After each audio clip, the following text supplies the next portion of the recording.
Notre émission qui était basée sur les changements climatiques face à l'agriculture dans la zone de Rutshuru. Les changements climatiques face à l'agriculture dans la zone de Rutshuru. Qui nous avons accueilli aujourd'hui, M. Vianney Watsongo, qui est journaliste de Rutshuru. Il est lauréat du George Atkins 2021, qui a récompensé les journalistes qui sont chargés dans des questions environnementales et agricoles. Nous disons vraiment merci, M. Vianney Watsongo, d'avoir accepté notre invitation. Aussi, merci. Vianney Watsongo, bonjour. Oui, bonjour. Vous êtes journaliste, si vous pouvez essayer de vous présenter à nos téléspectateurs. Merci, je suis Vianney Watsongo, journaliste de Rutshuru, qui traite aussi sur toutes les questions agricoles et environnementales dans les territoires. Oui, merci. Aujourd'hui, nous voulons échanger avec vous par rapport à l'agriculture au niveau de Rutshuru. L'état de l'île d'abord, comment ça se passe là-bas? Merci beaucoup. Vous savez que le territoire de Rutshuru, c'est un territoire à vocation agro-pastorale, mais vous savez que c'est un territoire qui a été touché par la guerre. Et bon nombre de populations de cette contrée sont des agriculteurs. On peut estimer au moins à 90% sont des agriculteurs, la population de Rutshuru.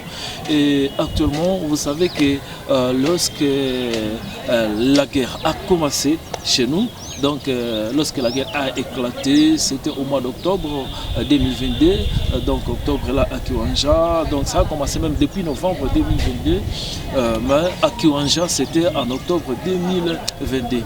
Alors nous étions dans une saison culturelle B. C'était une saison culturelle B, donc une petite saison où on observe une faible précipitation de pluie. Cela, ça a causé encore des problèmes sur les rendements agricoles au niveau des Rutshuru. Il y a eu des problèmes de sécheresse, des plantes ont été touchées par la sécheresse. Il y a eu faible production. Et actuellement, il y a aussi une partie même, suite à cette faible production, il y a déjà une partie du parc qui est déjà envahie par les agriculteurs. Il y a une nouvelle zone de production, on appelle Boudafa, c'est à côté, c'est dans le parc national de Virunga. Là, le loin, c'est à Kaunga, c'est à l'ouest de l'agglomération de Kiwanja. Il y a une grande partie déjà du parc qui est déjà envahi suite à la recherche des terres arabes auprès du parc. Oui, M. Vianney, par rapport à la faible production et à la sécheresse, pensez-vous que ça sera dû à... Oui, cela peut être lié aussi au changement climatique. Parce que lorsqu'il y a changement climatique, et aussi, ça touche aussi sur la production, cela est lié aussi toujours au changement climatique. Et selon les saisons, comme nous avons une petite saison, comme je l'ai dit, il y a une saison B. Et il y a aussi une saison A, parce que dans la saison A qui commence le mois de mars, au mois de mars, on va commencer la grande saison A, la grande saison A culturelle. Donc là, il y a une précipitation qui est observée, mais on doit suivre aussi les calendriers agricoles, parce qu'il y a eu une faible production, c'est parce qu'il y a eu d'abord la sécheresse, les changements climatiques et aussi la non-observance du calendrier agricole. Et il y a aussi, il n'y a pas eu suivi des agronomes. Vous savez que la guerre, lorsque la guerre a éclaté, il y a les experts, les spécialistes qui ont pris fuite. Ils ont pris fuite. Ceux qui orientaient les agriculteurs, moyennant les émissions radio, et ceux qui faisaient des suivis des descendants des champs, ils ont pris fuite. Alors, dans ces cas-là, l'agriculteur, donc les paysans sont restés seuls sans aucune orientation. Donc les agriculteurs n'ont pas d'accompagnement. Et les agronomes qui devaient leur parler des saisons, ils ne sont pas disponibles ou bien cela est dit à quoi? Bon, ce n'est pas l'indisponibilité des agronomes, c'est l'insécurité d'abord, la guerre. Lorsqu'il y a la guerre, tout le monde sauve sa peau. Et comme à cause de cela, c'est pourquoi il y a eu d'abord la présence aussi des insectes. Vous voyez tout ça. Il y a la présence des insectes ravageurs. Parce que Lorsque les agronomes, les spécialistes étaient là présents, ils orientaient les agriculteurs comment faire pour lutter contre les menaces de ces insectes. Et ces insectes sont dus aussi soit au changement climatique, lorsqu'il y a une forte température par exemple. Il y a des insectes qui apparaissent lorsqu'il y a une forte température. Il y a aussi la mauvaise pratique aussi de culture. Une fois, vous ne faites pas le suivi, et une fois, vous choisissez par exemple, vous avez mal choisi par exemple des semences, quelquefois des insectes peuvent attaquer des plantes. Il y a aussi les problèmes de monoculture par exemple. Lorsque vous continuez à cultiver seulement une seule culture, les haricots dans toutes les saisons, vous avez toujours des problèmes. Vous aurez toujours des problèmes des menaces de chenilles. Parce que une fois vous appliquez la rotation des cultures, cette année, par exemple, cette saison, vous prenez une autre culture et une autre saison, une autre culture. Dans ces cas-là, les insectes qui avaient l'habitude de chercher les haricots dans votre champ, une fois vous avez changé, vous avez mis du soja, les insectes vont revenir pour manquer cette culture-là. Et cela, ça peut réduire aussi cette menace des insectes aussi ravageurs. Oui, en vous attendant parler, vous dites que ces insectes ravageurs sont venus par rapport au changement climatique. Est-ce que c'est aussi causé par une maladie qu'on ne connaît pas l'origine? Bon, des maladies, il y a des maladies qui sont dites soit, comme vous l'avez signalé ici, comme je l'ai signalé au début, le changement climatique. Lorsqu'il y a un changement climatique, il y a apparition de plusieurs choses. Il y a par exemple l'apparition des insectes, et je l'ai dit, il y a aussi des maladies, il y a quelque sorte de la rouille qui apparaissent sur les maïs. Il y a les maïs qui sont attaqués par cette maladie. Et cela est dû souvent, aussi à la mauvaise sélection. À la mauvaise sélection aussi de culture. Une fois par exemple vous êtes dans une zone où vous avez semé par exemple des semences par exemple, il y a ceux qui sèment par exemple ZM625. Vous semez Z625. Il y a de l'autre côté par exemple votre voisin, il a mis encore d'autres semences, ce qui est différent. Certaines maladies sont dues aussi au changement climatique, comme je l'ai dit au début. Lorsqu'il y a changement climatique, les plantes ne vont pas s'adapter aussi à la saison. Il ne faut pas s'adapter. Il y aura des changements directs sur les plantes. C'est pourquoi vous observez si des maïs, certains gonflements, il y a sous forme des algues comme ça, sous forme des algues. Ce sont des maladies qui se dues aussi au changement climatique, aussi des insectes. Des insectes, vous voyez aussi des chenilles qui laissent aussi des déchets, qui laissent certains déchets sur des plantes. Et ça crée, il y a des algues, ça crée aussi la houille, et vous allez voir que des plantes changent de couleur jaunâtre. Tout ça, c'est aussi dû au changement climatique. Mais aussi, cela est dû aussi à la mauvaise pratique. Lorsque vous entassez par exemple des cultures, vous ne respectez pas la distanciation lorsque vous semez. Ça aussi, c'est aussi parmi les problèmes. Il y a aussi le mauvais suivi de plantes. Vous allez sarcler, vous ne respectez pas la période de sarclage. Ça aussi, c'est parmi les problèmes. C'est parmi aussi les problèmes qui créent la présence des insectes et aussi des maladies chez les plantes. Malgré l'absence des agronomes, y a-t-il un mécanisme qui est mis en place pour aider ces agriculteurs aujourd'hui à s'adapter à ces changements? Oui. Bon, pour s'adapter au changement, d'abord, il y a des éducateurs. Bon, donc les agriculteurs sont éduqués souvent, moyennant les émissions. Il y a des émissions qui sont diffusées à la radio. Malgré l'absence des agronomes, il y a des émissions produites par des journalistes, donc des radios. Ces émissions conseillent les agriculteurs et donnent aussi des conseils aux agriculteurs, ce qu'ils doivent suivre pour améliorer pour quand même améliorer les techniques agricoles et aussi ne pas aussi tomber dans l'erreur pour ne pas laisser aussi des plantes menacées par des insectes, donc ravagées par des insectes, et aussi améliorer les productions, donc, et aussi donc, les conditions du revenu paysan. Maintenant, quelles sont les conséquences de ces problèmes qui attaquent directement l'agriculteur aujourd'hui à Rutshuru, les conséquences sur la vie de l'agriculteur lui-même ainsi que des consommateurs? Voilà, il y a plusieurs conséquences. Lorsqu'il y a une faible production, par exemple, dans une zone, donc dans la zone productrice, par exemple, donc les consommateurs aussi auront aussi un grand problème. Pourquoi? Le premier problème d'abord, c'est la hausse des prix. La hausse des prix, cette petite quantité qui était produite, il y aura une hausse des prix sur les marchés. D'abord, ça, c'est la première chose. Et aussi, d'autres conséquences, on peut y avoir, ça va perturber aussi la perturbation sur la sécurité alimentaire, par exemple. Et aussi voir même au niveau même des bêtes. Il y a des bêtes qui sont nourries moyennant les plantes des champs, ce que nous produisons dans des champs. Il y a aussi des volailles, vous voyez par exemple donc des poules aussi. Il y a ce que nous produisons dans des champs servent aussi à l'élevage aussi des poules, donc à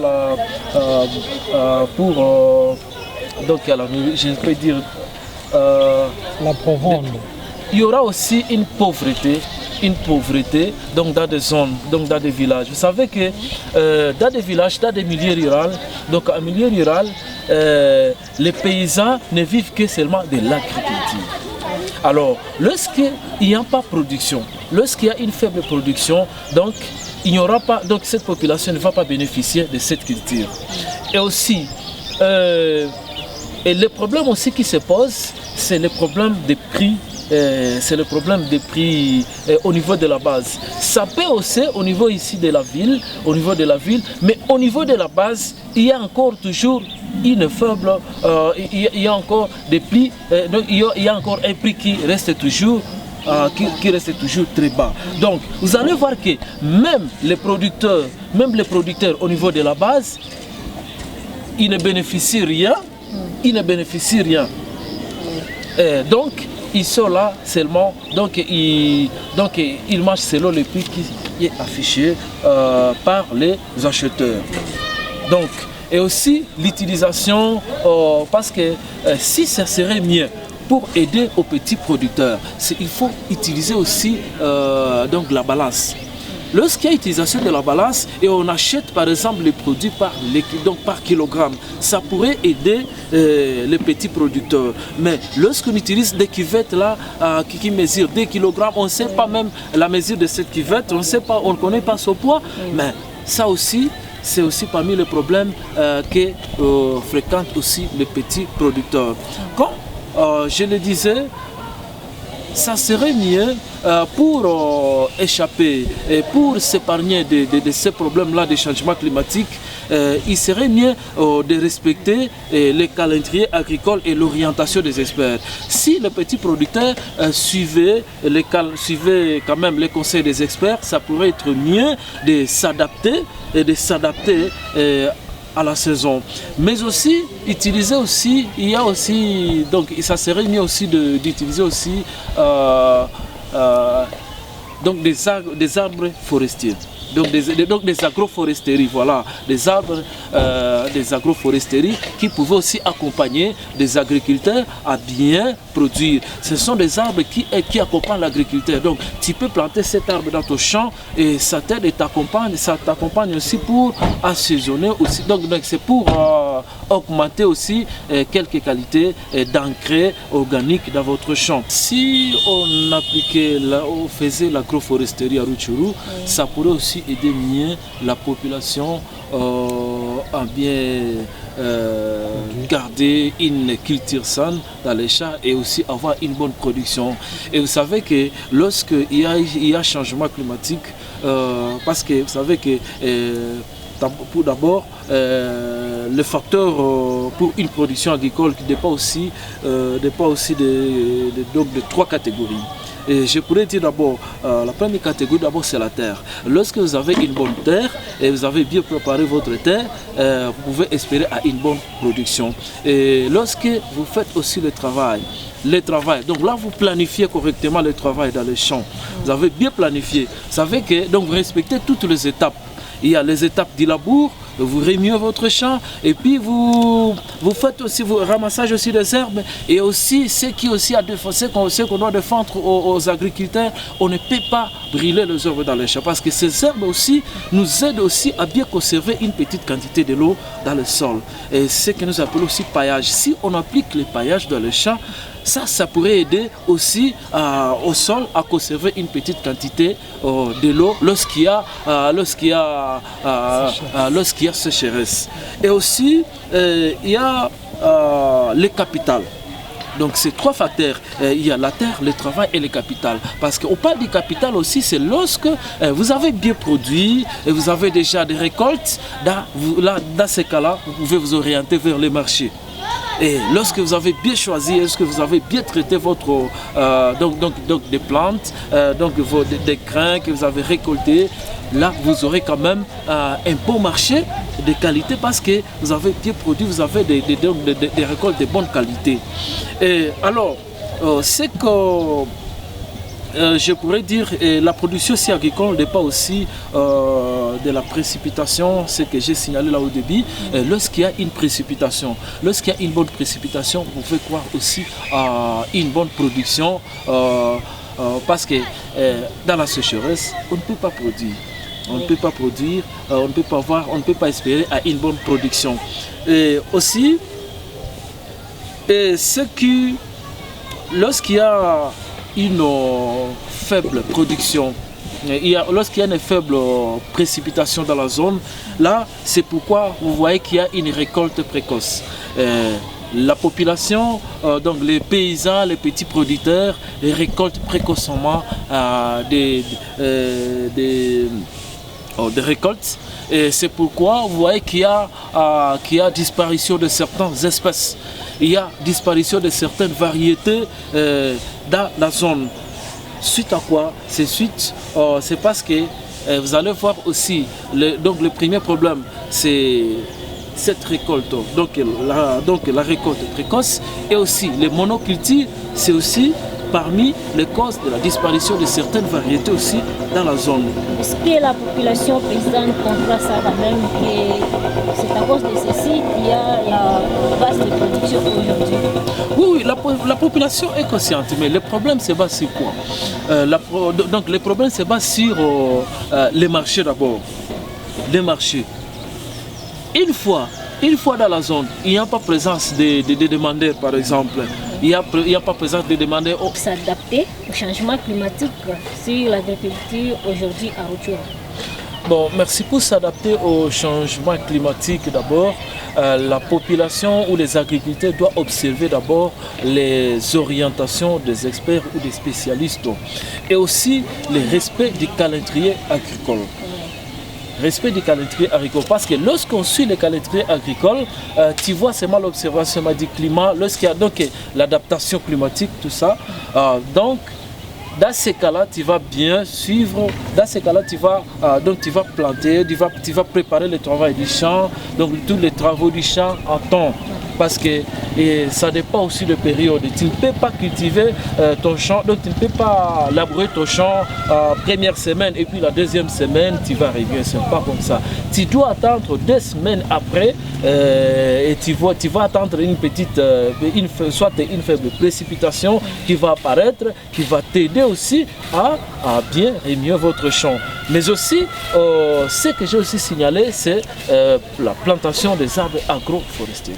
Ces arbres nous accompagnent à bien assaisonner assaisonner le climat aussi, et aussi des engrais, des engrais, donc c'est certaines matières organiques qui accompagnent l'agriculteur. Et aussi, il ne faut pas aussi brûler aussi les herbes.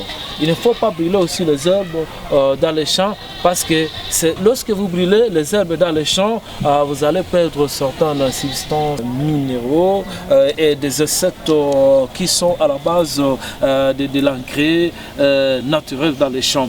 Mais aussi, parler aussi de substances, de certaines... En fait, quand vous brûlez les herbes, voilà.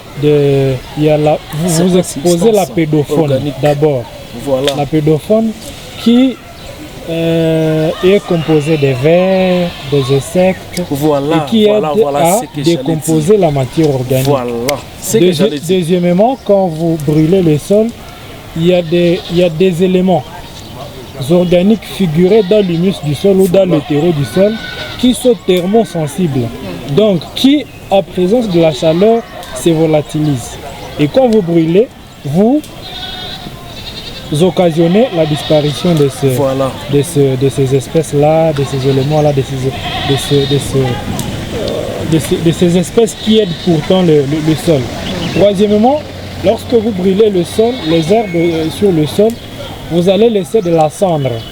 Bien sûr, la cendre contient les sels minéraux. Mais les sels minéraux qui sont contenus dans la cendre produite par les herbes est de courte durée. Donc c'est une fertilité de courte durée. Elle ne va pas durer. Contrairement à lorsque vous laissez les herbes se décomposer dans le sol, ça va jouer deux rôles. Premièrement, ça va vous aider à conserver l'humidité du sol. Et deuxièmement, lorsque ces herbes-là vont se décomposer, elles vont entrer dans la constitution de l'humus du sol. Voilà pourquoi il est et troisièmement, ça va vous permettre de garder les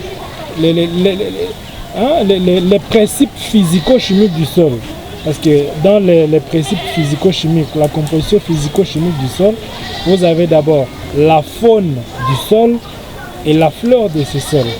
Deuxièmement, vous avez les éléments chimiques de ce sol, ce qui entre dans la structure et la texture du sol. Et tous ces éléments-là sont détruits lorsque vous brûlez. Mais lorsque vous paillissez, tous ces éléments-là seront maintenus. C'est qu'aussi la population doit suivre, c'est que je dis d'abord l'orientation des agronomes, c'est aussi important. C'est important aussi pour que la population s'adapte aussi au changement climatique. Parler aussi de éviter aussi l'effet de brousse. Voilà, je voulais dire aussi l'effet de brousse, parce que l'effet de brousse aussi l'effet de brousse aussi attaque certaines substances, c'est ce que je l'ai dit. Et aussi, il faut bien choisir aussi les sols. Lorsque vous avez bien choisi le sol, et vous avez bien préparé votre terre, vous avez bien préparé votre champ, là vous pouvez espérer une bonne production. Donc, avec tout ça, il faut aussi faire le suivi de votre champ. Lorsque vous faites le suivi de votre champ, vous respectez toutes ces étapes-là, de la culture et aussi des sarclages. Et faites aussi le suivi, même si vous avez sarclé, ayez aussi le temps d'aller revisiter aussi les plantes, voir, donc vous regardez comment évoluent ces plantes. Voilà, ça aussi c'est parmi les éléments nécessaires qui pouvaient aider aussi la population donc d'avoir un espoir à une bonne production, donc, et s'adapter aux conditions climatiques. Parce que une fois vous restez comme ça calme, sans faire le suivi et sans faire aussi sans aucune orientation, vous allez continuer toujours à avancer dans les chaos dans votre production. Nous disons merci d'avoir suivi notre émission qui était basée sur les changements climatiques face à l'agriculture dans la zone de Rutshuru. Nous avons accueilli aujourd'hui M. Vianney Watongo, qui est journaliste de Rutshuru. Il est lauréat du prix George Atkins 2021, qui a récompensé les journalistes qui sont chargés dans des questions environnementales et agricoles. Nous disons vraiment merci, M.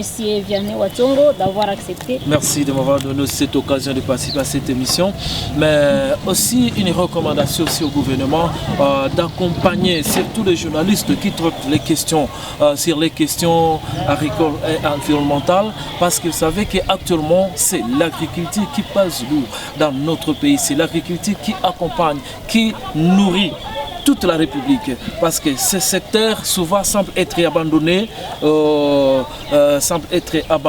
alors que c'est le plus intéressant actuellement. En tout cas, vraiment, c'est que je veux prier aussi au gouvernement donc, de passer surtout aux journalistes qui traitent les questions agricoles et environnementales. Merci beaucoup. Merci beaucoup, bien. Merci.